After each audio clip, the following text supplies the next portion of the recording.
1 minute 21 সেকেন্ডের একটা teaser drop করা হয়েছে। সেটা হচ্ছে দেব এবং শুভশ্রীর সর্বশেষ অভিনীত সিনেমার টিজার। সেটার নাম কি? সেটা হচ্ছে ধূমকেতু। তো ধূমকেতু ছবিটার জন্য অনেক দেবের যারা ভক্ত আছে এবং শুভশ্রী যারা ভক্ত আছে এবং যারা এই কেমিস্ট্রিটাকে অনেক দিন ধরে মিস করে আসছিল, তারা ফাইনালি তাদের দুজনকে একসাথে দেখতে পেল। এবং এই ব্যাপারটা হচ্ছে এই ধূমকেতু অর্থাৎ এই সময় এসে সবচেয়ে আকর্ষণীয় একটা বিষয়। তো এখন কথা হচ্ছে এই ধূমকেতু টিজারটা কেমন হলো। এক কথায় বলতে গেলে যে একটা এক্সাইটমেন্ট নিয়ে আসলে এই টিজারটা দেখতে বসেছিলাম, সেটা আমাকে হতাশ করেছে। দেখেন, শাকিব খানের প্রিয়তমাতে লাস্ট একটা সিন ছিল যেটা দিয়ে একেবারে বাংলাদেশ কাঁপিয়ে দিয়েছে এবং এক বাক্যে সবাই এই পোস্টারটা সবার কাছে শেয়ার করেছিল।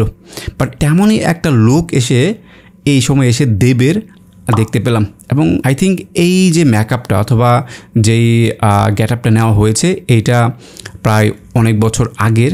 তারপরেও এই গেট আপটাকে আলাদাভাবে আসলে প্রেজেন্ট করলে এইটাকে আরও হাইপে তোলা যেতে পারতো।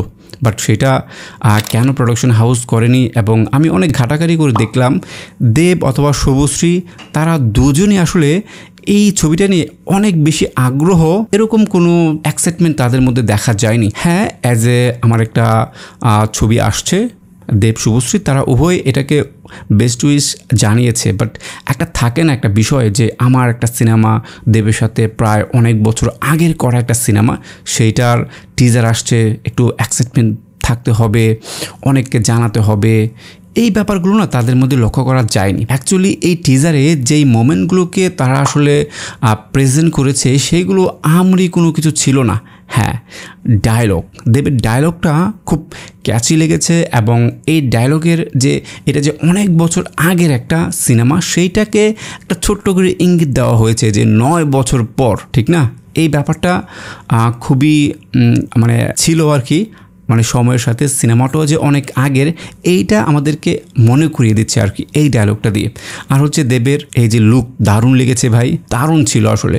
তখন যদি আসলে এই সিনেমাটা মুক্তি পেত, আমার মনে হয় খুব ভালো ব্যবসা করতে পারতো এবং খুব হিট দিতে পারতো। বাট এই সময় এসে এই ছবিটা আসলেই আলোর মুখ দেখবে কিনা, হিট দেবে কিনা, এটা এখন সময়ের একটা বড় প্রশ্ন। কারণ হচ্ছে দেবের খাদানের পরে দেব আসলে এই সিনেমাটা টিজার ড্রপ করা হয়েছে, তো সেখান থেকে অনেক বেশি প্রত্যাশা ছিল। বাট এই টিজারটা আমাকে দেবের লুকটা বাদ দিয়ে বাকি যেগুলো দেখানো হয়েছে, টিজারে যতটুকু সিন দেখানো হয়েছে, আমাকে টোটালি হতাশ করেছে, তেমন একটা ভালো লাগেনি। তো আপনাদের কাছে কেমন লেগেছে সেটা অবশ্যই কমেন্টস করে জানাবেন।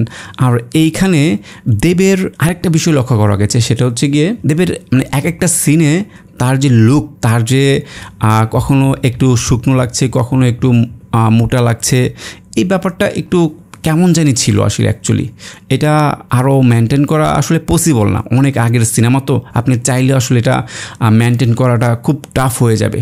তারপরেও একটু সিজিআই দিয়ে পারতো বিষয়গুলোকে হ্যান্ডেল করতে। যাই হোক, এটা তাদের বিষয়। তো আমার কাছে যেমন লেগেছে সেটা আপনাদের সাথে শেয়ার করলাম। আপনাদের কাছে টিজারটা কেমন লেগেছে অবশ্যই কমেন্টস করে জানাবেন। ধন্যবাদ সবাইকে।